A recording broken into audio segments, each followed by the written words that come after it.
সকাল বেরিয়ে পড়লাম আমি আর টুকাই মিলে বড়মার বাড়িতে পুজো দিতে। তো সেদিনকে হঠাৎ করেই টুকাই বলছিল যে চল কি অনেক দিন হয়ে গেল বড়মার বাড়ি যাওয়া হয় না, একটু গিয়ে পুজো দিয়ে আসি। তো বেরিয়ে পড়লাম তার জন্যই। আর সবথেকে বড় কথা, সেদিন আমি পরেছিলাম শাড়িটা তো খুব একটা পরা হয় না। আর টুকাই পরেছিল পাঞ্জাবি, আর এই পাঞ্জাবিটা আমি ওকে বানিয়ে দিয়েছিলাম নিজের হাতে। তো পাঞ্জাবির কাজটা কিন্তু আমার খুব প্রিয়।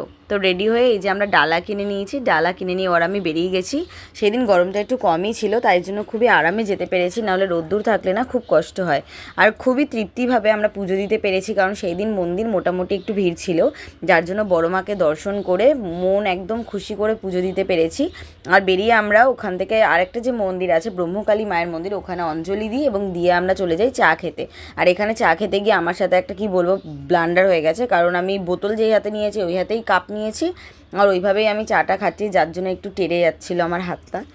কি বলি আমি সত্যি। যাই হোক, তো গঙ্গার পাড়ে দাঁড়িয়ে কিছুক্ষণ চা খাই, চা খেয়ে আমরা চলে যাই ওখান থেকে সকালের ব্রেকফাস্ট করতে। তো আমরা ওই মন্দিরের আশেপাশের একটা দোকান থেকেই খেয়েছিলাম, ওখান থেকে আমরা খেয়ে নিই কচুরি আর ছোলার ডাল। এই ছোলার ডালটা খেতে গিয়ে টুকাই যে আমার সাথে কি করেছে কি বলবো, ঠোঁটে ফোটে লাগিয়ে একাকার করেছে। যাই হোক, সেই আমি বড় ভিডিওটা যখন দিয়ে দেবো তো তোমরা সেখানে দেখতে পারবে, আর এটা একটা বড় ভিডিও আমি পোস্ট করব। তো যাই হোক, তারপর বাড়ি আসার পরে আমি বোন আর টুকাই মিলে চলে গিয়েছিলাম একটু চা খেতে, কারণ টুকাই বাড়ি চলে যাবে, এবার বিকেল হয়ে গিয়েছিল।